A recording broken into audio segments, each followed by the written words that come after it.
லூக்காவெல்லாம் இயேசு சொன்னதா, இயேசுவை பற்றி இந்த 4 பேர் சொன்னதா? அதுக்கு நீங்க சொல்லுங்க. இப்ப குர்ஆன்ல எழுதப்பட்ட அனைத்தும், ஹதீஸ்ல 7 ஹதீஸ் சொல்லப்பட்ட அனைத்தும் முகமது நபியா எழுதினாரா? அல்லது முகமது நபி பற்படா 700 அதை ரெஃபரிங் ஃப்ரம் ஒன்லி என்சைக்ளோபீடியா. நான் வந்து என்னுடைய வெற்றி பேச்சு போக முடியாது, தப்பிக்க முடியாது. இங்க இருந்து நான் பேச அனைத்தும் என்சைக்ளோபீடியா இன்டர்நேஷனல் வந்து ரெஃபரன்ஸ் பண்ணி பேசும்போது எடுத்துட்டீங்கன்னா அந்த அகராதி முழுவதும் இருக்குது. குர்ஆன் எழுதப்பட்டது முகமது நபி காலத்திலேயா அல்லது முகமது நபி இறந்த பிறகா? சரி, ஓகே. அது கேளுங்க. அழகா கேட்கலாம், எப்படி வேணாலும் கேட்கலாம். நீங்க வேதம் கெடுக்கப்பட்டது என்று சொன்னீங்க இல்லையா? யாரால்? நம்பர் 1 எந்த பகுதி கெடுக்கப்பட்டது? எப்பொழுது கெடுக்கப்பட்டது? எதற்காக? மாற்றப்படாத கெடுக்கப்படாத பகுதி எங்கே? முகமதுக்கு முன்னா அல்லது பிறகா? எந்த மொழியில் எழுதப்பட்ட வேதம் கெடுக்கப்பட்டது? இன்னொன்னு குர்ஆன் அடுத்து வேதம் கெடுக்கப்பட்டது என்று யார் சொல்லுகிறது? இன்றைய இஸ்லாமியர்களா அல்லது குர்ஆனா? வேதம் கெடுக்கப்பட்டதுக்கு முதலில் வேதம் கெடுக்கப்பட்டது என்ற அந்த உண்மையை என்று சொல்லக்கூடிய அந்த ஸ்டேட்மெண்ட் முதலில் கண்டுபிடித்தவர் யார்? How does the Quran approach the Bible? குர்ஆன் நீங்க மாற்றப்படலன்றீங்க. இது அன்புச்சது இங்க பிராக்கெட்ல போட்டிருக்கு, அது என்ன அர்த்தம்? இன்னொன்னு, there were 8 types of Quran. நான் சொல்றேன், அதுல இன்றைக்கு இருக்க உஸ்மான் என்றதான் இன்னைக்கு நான் பிரசன்ட் வைக்கிற இந்த குர்ஆன் இருக்குல்ல, இது எப்ப எழுதுதுன்னா உஸ்மான் என்கிறவர் எழுதப்பட்டது. இதற்கு முந்தி இந்த 8 விதமான குர்ஆன் மாற்றம் இருக்கு. நம்ம இந்தியாவில் வேற, நீங்க அரபிக் வாங்கி இங்கிலீஷ்ல இருக்கு. ஒவ்வொரு மொழிகளும் குர்ஆன்ல ஒரே ஸ்டேட்மெண்ட் வர்றது இல்ல, அங்க பிராக்கெட்ல போட்டிருக்கு. உங்களுக்கு அவங்களுடைய சில வியாக்கியானம். இன்னொன்று அகமதியார் இருக்கும்போது தெரியும், உங்களுக்கு ஆப்போசிட் முகமதியர்கள் அகமதியார், அது ரொம்ப இஸ்லாமியர்களே தெரியாத மாதிரி. இங்க கோடம்பத்தில் அகமதிய இயக்கம் அவங்ககிட்ட குர்ஆன் நான் படிச்சேன், அவங்ககிட்ட முகமது ரொம்ப ஃப்ரெண்ட் எனக்கு. அவரும் இதுக்கு பதில் சொல்ல மாட்டேங்கிறாரு. உங்க அகமதியருடைய குர்ஆனும் இந்த முகமதியோட குர்ஆனும் ஒரே விதமாக இல்லை, ஒரே டிரான்ஸ்லேஷன் இல்லை. அதனால உங்களுக்கு அப்ஜெக்ஷன் பண்றதுன்னா வேதம் கெடுக்கப்பட்டதுன்றது அதுக்கு ஆதாரம் காட்டணும். கோர்ட்ல போனா circumstantial evidence and direct evidence சொல்லணும், ஜுடிஷியல் ஆஸ்பெக்ட். இவன் கொலை செய்யப்பட்டான் என்றால் எப்போ எங்கே யாரால் என்று நிரூபிக்காமல் கூட, அதனால ரெஃபரன்ஸ் காட்டி நீங்க வந்து சொன்னீங்க ரொம்ப நல்லா இருக்கும். ஓகே, நல்ல. அதாவது எதுக்குமே ரெஃபரன்ஸ் காட்டணும்னு சொல்றாங்க. நம்ம அதாவது முக்கியமா கிறிஸ்தவ வேதங்களை பற்றி உள்ள 5 மதத்துக்குள்ளாரும் கவனத்தை கேட்டுக்கலாம், எல்லாரும் கேட்டுக்கலாம். அதாவது இப்ப கிறிஸ்தவ வேதங்கள்ல நிறைய கைவரிசை வந்துருச்சுன்னு சொல்வதற்குல அதுக்கு ஆதாரம் என்னங்கிறாங்க. ஆதாரம் தான் கிட்டத்தட்ட ஒரு 160 பக்கத்துக்கு நான் ஆதாரம் கொடுத்துருக்கிறேன். வழங்குதா? அதுல உள்ள சுருக்கி வேண்டாம் உங்களுக்கு சொல்றேன். முதலாவது, ஒரு வேதம் சொன்னா எந்த மொழியில் அது அருளப்பட்டிருக்கிறதோ அந்த மூல மொழியில் பாதுகாக்கப்பட்டிருக்கணும். அதான் முக்கியமான அம்சம். அப்பதான் கரெக்டா இருக்கான்னு தெரிய முடியும். மொழிபெயர்ப்பு செஞ்சா கூட மூலத்தை வச்சு டெஸ்ட் வச்சு ஒப்பிட்டு பார்க்க முடியும். இப்ப பைபிள் வந்து அருளப்பட்டது எந்த மூல மொழியில? கிரேக்க மொழியிலையா? எபிரேய மொழி, அரமாயிக்கு மொழி. பழைய ஏற்பாடு புதிய ஏற்பாடு இருக்கு. ஹீப்ரு எபிரேயும்பாங்க. ஹீப்ரு என்று சொல்லக்கூடிய எபிரேய மொழி அரமாயிக்கு மொழி.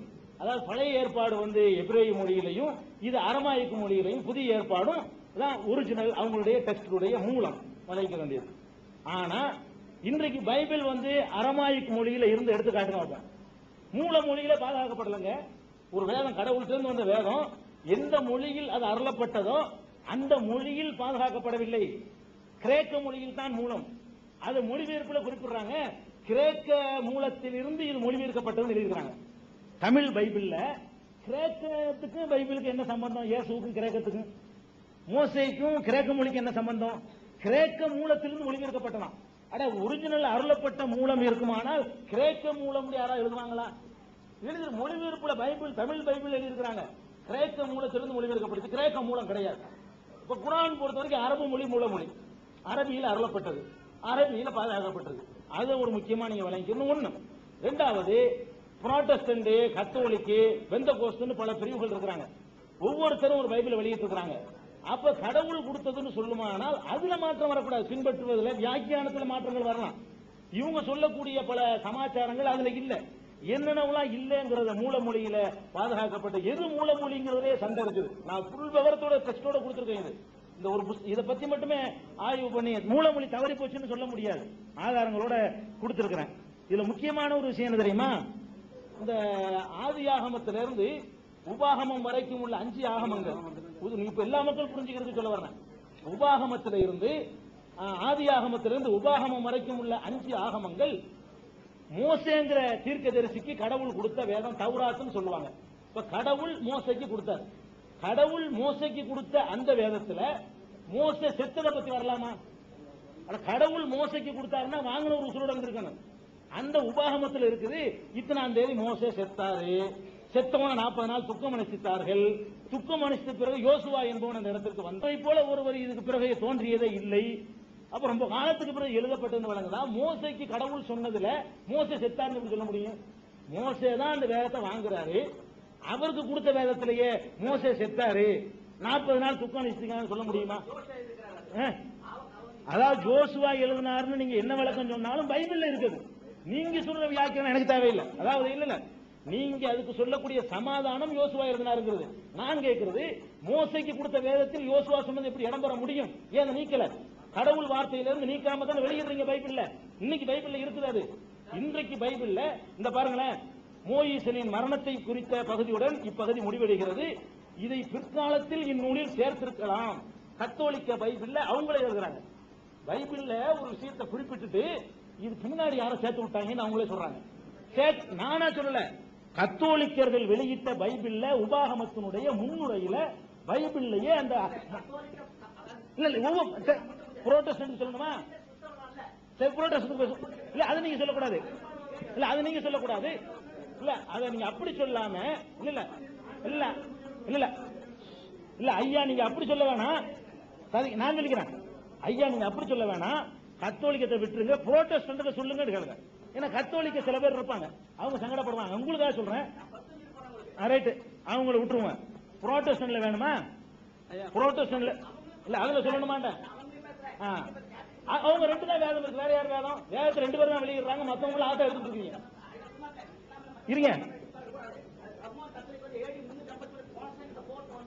சரி நான் கேட்கிறேன் ஐயா. ஐயா ஒரு கேள்வி, அதாவது இல்ல இந்த புக் நீங்க படிச்சீங்களா? ஐயாவுக்கு இப்பதான் கொடுத்திருக்கீங்க. நீங்க கொஞ்சம் தயவு செய்து ஐயா, அடுத்த மாசம் நம்ம நடத்துறோம்ல, இதை நீங்க ஃபுல்லா படிச்சுட்டு வாங்க. சரி, ரைட். எங்க வேணாலும் வரலாம்.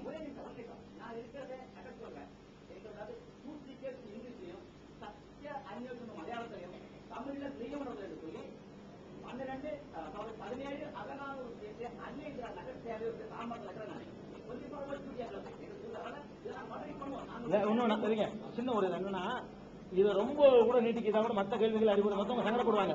அதுக்கு ஒரு வழி சொல்றோம். இல்ல, அதுக்கு ஒரு வழி சொல்றேன். இல்ல இல்ல முடிக்க வேணாம். அதுக்கு ஒரு வழி சொல்றேன். ஐயாவுக்கு ஒரு வசதியான டேட்டா சொல்லுங்க இங்கேயே. அதை நம்ம முடிவு பண்ணி அன்னைக்கு நம்ம 2 பேரும் சந்திப்போம். பார்வையாளர் மட்டும் வர்றவங்க வாங்க. நீங்க எல்லாத்தையும் சொல்லுங்க. நான் சொல்றேன், தேதி சொல்லுங்க. ஐயாட்ட சொல்லுங்க. அவங்கள்ட்ட தேதியை கேளுங்க. எந்த தேதி சொல்லுங்க, உங்களுக்கு வசதியான எந்த கிழமை, எந்த டீமோட வேணாலும் வாங்க. அதாவது நீங்க கோப்பாண்டவர் வரைக்கும் வேணாலும் கூட்டுவாங்க. விளையாட்டு சொல்லல, நீங்க யார வேணாலும் கூட்டுவாங்க. இத்தனை மக்கள் இடையிலும் இதே இடத்துல நாம 2 பேரும் இதே மேடல, அதாவது விளவலா நிறைய பேர் ஒரு பாயிண்ட் அதை அப்ப முடிச்சிடணும். வெட்டொண்டு துண்டு 2 என்றது போல அதுக்கு ஆதாரத்துடன் ஒன்று ஆறுனா ஹோல் வேர்ல்டு எடுத்துருவோம். எடுத்துட்டோம் பேசுவோம். அதே இடத்துல மேடல போதும். நான் என்ன சொல்றேன், ஐயாவை பொறுத்த வரைக்கும் நீங்க யாருங்கிறது இங்க இல்ல, யாருக்கும் நிறைய பேருக்கு தெரியாது இல்லையா? அப்ப நீங்க அடுத்து நமக்குள்ள என்ன தொடர்பு இருக்குது, நீங்க ஒத்துக்கிட்டீங்களா இல்லன்னு எங்களுக்கு தெரியாது. அதனால நீங்க எவ்வளவு நாள் அவகாசம் எடுக்கிற அந்த தேதியை சொல்லி, அந்த தேதிக்கு நீங்க இதே இடத்துக்கு நீங்க வர சொல்லி தேதி எப்ப அறிவிங்க, எப்ப சொல்லணும். ஏன்னா உங்களை எப்படி தேடுவாங்க? என்னையாவது நாங்க அழைச்சிருக்கிறோம், ஒரு இது இருக்குது, தேடி வந்துருவாங்க. நீங்க இப்போ இல்ல ஒரு 3 மாசம் டைம் வேணுமா? ஐயாவுக்கு 1 மாசம் வேணுமா? நான்